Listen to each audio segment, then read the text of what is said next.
What's going on, people? We are Tottenham TV, back here for another update video today. And right as it stands right now, I should currently be driving up to Leicester, but I'm back in the studio and the game has been postponed, officially announced by Tottenham and by Leicester.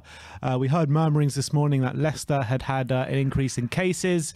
We heard that they were scrambling, pleading to the Premier League, trying to get this game called off, and the Premier League have listened and called it off. Me personally, I think this game should have been called off yesterday, or definitely before then anyway, giving fans with ample time to make their decisions on what they're going to do. I already know that quite a lot of Spurs fans already made the trip up quite early on in the day, but it's just so frustrating. It's just so frustrating. It's like Tottenham get cancelled literally everywhere they go at the moment. Literally, yeah. We haven't had a game for like nearly 2 weeks now. And this is Norwich, which was, what are we, 2 weeks on Sunday? It's just so frustrating, man. Every single game. And now, like, if the Premier League would have listened to Leicester and Tottenham in the first place, we could have played this Rennes game now. We would have played it yesterday. That's the timeline. Tottenham asked for the game to be postponed due to, because they want to play the game against Rennes. Leicester asked the game to be postponed because they got rising COVID cases. The Premier League reject their proposal, reject their appeal, and then on the bloody morning of the game, of course, Leicester have more rising cases, and then they're forced to suspend the game. And it's now, obvious though, isn't it? We're left with no game against Rennes and still at the behest of the disciplinary panel, whether we go through or not. So it's a ridiculous situation. The Premier League screwed up royally on this one. They should have cancelled it a few days ago when Leicester said we got rising cases. I mean, I don't see the logic in Tottenham getting their game postponed when we had 8 cases and they had 9 and they didn't get it postponed. I don't understand. There was 9 people out, but they weren't all COVID, were they? Well, apparently they have 13 positive cases now. Yeah. But when the game originally didn't get called off, they had 9 players out, but they weren't all COVID related, were they? Yeah, I guess. So anyway, it should have been cancelled. It's happening more and more in the Premier League. Chelsea game tonight is in doubt. We've already seen the Man United game and the Burnley-Watford game called off this week. And Lord knows what's going to happen on the weekend and going forward, because there are calls from Premier League managers such as Thomas Frank to get the Premier League temporarily suspended as cases rise. So the Premier League have got a decision to make as to what they do going forward. Do they continue to take it on a case-by-case basis like they have been doing and try and get as many games played as possible, or do they just say, look, we're going to stop this for 2 weeks or whatever, allow everyone who's positive to isolate and blah blah blah, and then we'll come back in 2 weeks? They've got a big decision to make. Of call is, what do you think the best way to go is?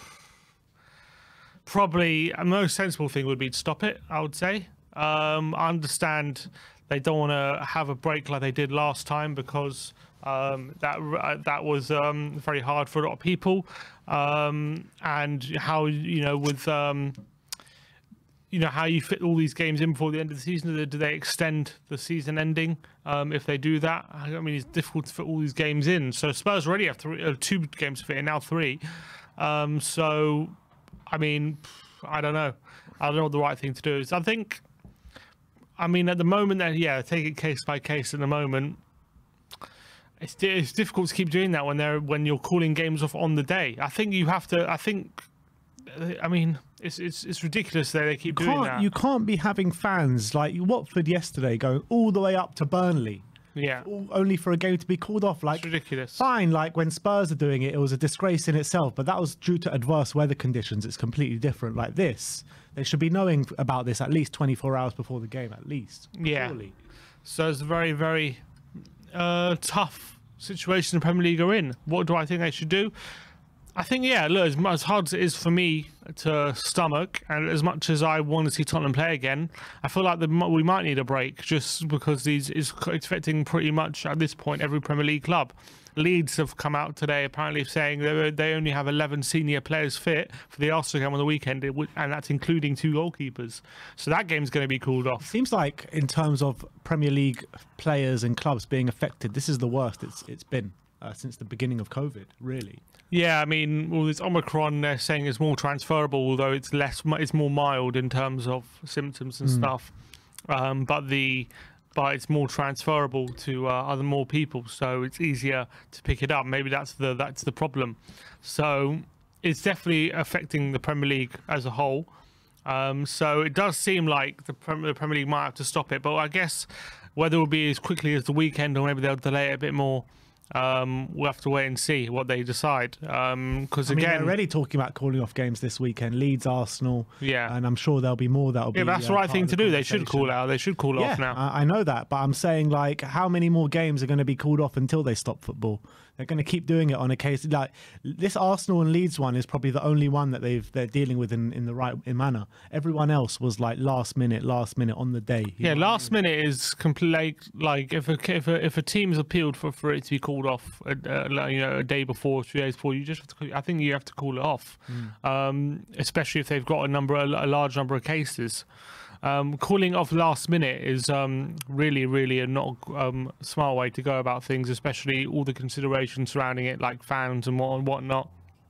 And even teams travelling up and then all of a sudden turning up to the city and it's been called off. I mean, it's not good for anyone. Yeah, so it's pointless. Yeah, I mean, especially with this one. This one was particularly egregious because we just knew, didn't we? Like ages ago, that Leicester had a lot of cases and they tried to get it called off. So it's a game neither team wanted to play at the end of the day, and neither team will. So we'll see. I think games this weekend will go ahead. I think, but potentially after that, I reckon Premier League might think, okay, it's time to just cancel. Yeah, I got a feeling it could be before the weekend, to be honest. I really do. I think that, you're already looking at another game potentially being cancelled today. So it's just, I think that maybe we just need to put a pause on things for a couple of weeks and see where we go. And maybe at some point, I don't know how realistic it is, but maybe players need to start living in a bubble or something, but if they're going to be playing Premier League football, if this league is going to carry on, because we just can't carry on like this in this no man's land. We just can't. It's just too hard with fans going up and players in limbo, fans in limbo. Nobody knows what's going on. So I think it's going to get cancelled sooner rather than later, but we'll see how it goes, and we will bring you news as and when it does, or any news does drop. But we've got a few transfer rumours to talk about as well. Let's go to the Repubblica, which was yesterday, an update from them saying Tottenham are expected to make a move to sign Napoli forward Lorenzo Insigne in January. So there was a rumour a couple of days ago about him. We spoke at length how we would like him through the door. Do you think it's one that we will move for in January? I mean, talk's hotting up a bit, isn't it? But it's where, yeah. I mean, I considering he has 6 months left, why not? Why not? If he's a player, it just doesn't fit the mold of what we were looking for in the summer. Like, it's not a player we would have gone for in the summer, considering he's what, 28, 29? Is he 30 yet? He's around about that age. Yeah, Insigne. So we were looking for a lot of younger players. We were looking for players that we can build a future with.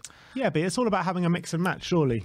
Not just about having young players, just about having. Yeah, but we have Son. We have Son there already. We have a player in his position already who's. What I'm saying is the players that we bring in, it shouldn't just only be young players. It should be a mix and match, and to build the squad, to build a very strong squad. To fight. Yeah, I mean, fronts. of course. But I'm just saying it's against what Tottenham were doing in the summer. So clearly there would have been a course correction in that aspect.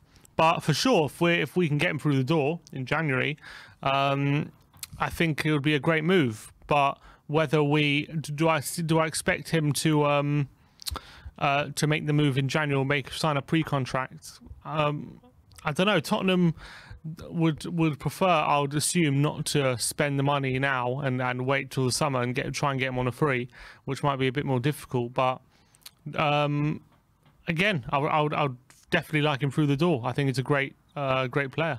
Well, his agent has been speaking to Corriere dello Sport. This is via Fabrizio Romano, and he says he loves Napoli, but we're still far from reaching agreement over a deal. And then he goes on to talk about a move to the MLS, and he goes, a Toronto proposal, MLS experience like Del Piero could be a possibility. We will see after January the 2nd. That's not good. So, I mean... He's talking about MLS, and he's already talking about winding down. Yeah, he's talking about checking out already. Well, that's not great then. So No, I don't want him anymore. How the tables turn very quickly. But let's move on. And this is a publication out in Spain called Fichajes, or however you want to pronounce it. Some Spanish person can tell me in the comment section pronunciation. how to pronounce it. But they're saying Giovanni Lo Celso wants to leave the Premier League and return to his former club Real Betis. Tottenham are reluctant to let him leave permanently, but a loan deal could be agreed. Do you think that has any legs to it? It's tough to say. Obviously, we all know that hasn't worked out so far at Tottenham. Obviously he's shown flashes, but hasn't really been consistently on top of his game for a while now. Obviously, I would love to see what Conte can do with him, and he hasn't really talked him up, hasn't he? Conte? He has, and he hasn't really had a chance yet under Conte to really be in the first team due to injuries. Exactly. So he's back from injury now.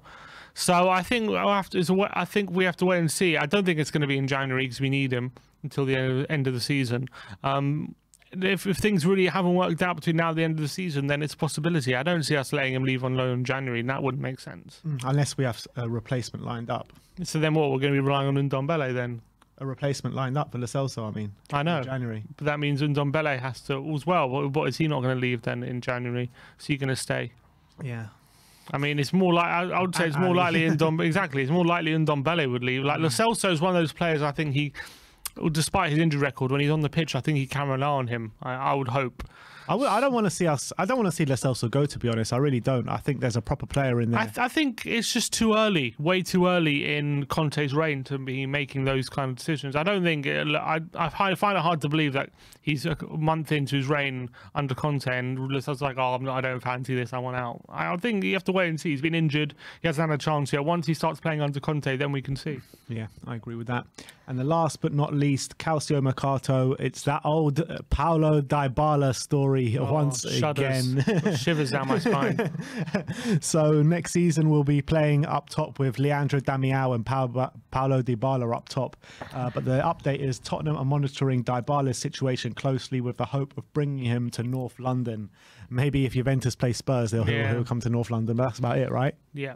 Don't see this happening. I mean, again, I'd love it to happen. I still think he's a class player, although hasn't been quite as good as he was when we wanted him. That's also true. But I'm just saying him personally as well. But class player would be brilliant for us. Like, he'd definitely fit in those number 10 roles that Conte is playing with us at the moment in that 3-4-3.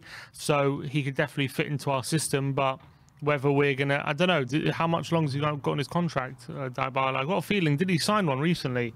Or was talked about him signing one recently? I'm pretty sure, did he sign one? Pretty sure he signed one. He has a contract up until 2026. Yeah, there you go. So he did sign one recently. So he's got 5 years left, 4 years left. Yeah, I think actually... No, sorry. Yeah, it expires in 2022. That was just a rumor that he's going to sign until 2026. Oh, so he didn't sign one. No. There was rumors he was going to sign one. Yeah, he hasn't signed. His contract expires at the end of the season. Yeah. So definitely get him in, 100%. Do everything you can to get him in. That's 28 years of age. Yeah, I'll get him in. World-class talent. His market value on transfer market is at 45 million only. At a high of that's because he's 66 months left on his contract. Yeah, I know. Yeah, definitely. That's pretty high for a player on 6 months left on his contract. Fair, yeah. So, I mean, look, of course I'd get him in. Probably, he must be on big wages, I'm assuming. So, I mean, it's one where I'll 13.52 million euros a year, whatever that works out to. That's like just over $1 million a month, which is 250 grand a week. No, yeah, 220, yeah. 220, that's euros, so what, about 100? No, it's 250 euros, 220 pounds, the same. There you go. Yeah. Are we going to pay more than that, which is to get him on a cheap deal? Free? If we could get Ndombele out the door, then I can see us giving that sort of wages to him. Then we have to get maybe a swap deal. Yeah. Maybe a pre-contract, I don't know. Because Ndombele, look, he's on 200 grand a week. We gave him 200 grand a week at 21 years of age, which is crazy when you actually think about it. Someone like that who is not like, yeah, he was like a talent coming through and like, yeah, one for the future and all that. But to give him straight away 200 grand a week with our wage structure was nuts. Yeah, in hindsight. Look, Of course, I want Dybala, and of course I think he would add he could fit in right in. First of all, he can play back up to Kane up top, and he can also fit right on that right hand side, cutting inside, take Lucas's spot. Imagine a front three of Son, Kane, Dybala, it'd be brilliant. But I mean, it seems like a pipe dream. It does seem like a pipe dream, and you know, with his contract running out, he's due to speak to any club. Yeah, surely other bigger clubs than Tottenham will be interested in him, you would think. And you would think so, but you know, don't ever underestimate the pull of Fabio Paratici and Antonio Conte. I guess they know him. Yeah, I don't know, but Conte, he didn't play under Conte, he definitely played under Paratici. Yeah. Sorry, definitely played under Paratici. So, either way, Conte will still know him very well, won't he? Of course. So maybe that's one we could convince him, but still seems very unlikely. It's more, I'm not going to get too excited about that. Yeah, I mean, we've had this deal over the line before, and it still hasn't come through. Exactly. So. Well, how are we going to do it? Does he still have the image rights? No, he still has them, right? Don't think I've gone away. So. Oh, anyway. All right, well, that is your Tottenham update today. Just confirmation that the Leicester game tonight is off, so all live streams from us tonight are off as well. We'll be back tomorrow to preview the Liverpool game this weekend, or the game that might go ahead this weekend, who knows. But I think that we think it is going to go ahead, but there is a chance that it will. It's only not going to go ahead if Premier League stops all football. That's the only way. Or Liverpool pick up some cases, or we pick up some more cases. I think we'll be okay now. I think we've gone through our bit, but we should have the antibodies now, shouldn't we? No, yeah, I think we've had the outbreak. Everyone was at home, and everyone else now is back. They're coming back. So I don't think we're fully fit or anything in terms of like being ready to play, but in terms of having an outbreak, I think we're okay. But yeah, I guess Liverpool could always have an outbreak. You never know. It's twice. What? Has every game now been called off on the day? No, Brighton wasn't. That was a few days before. But Burnley was on the day, and today was on the day as well. So you never know till the day, I guess. Literally, until the game literally kicks off, you never know. Exactly. All right. Well, that is your Tottenham update today. Let me know in the comments section below if you have any thoughts regarding any of the stories you've broken today. Like, subscribe, and comment. And as always, come on, you Spurs.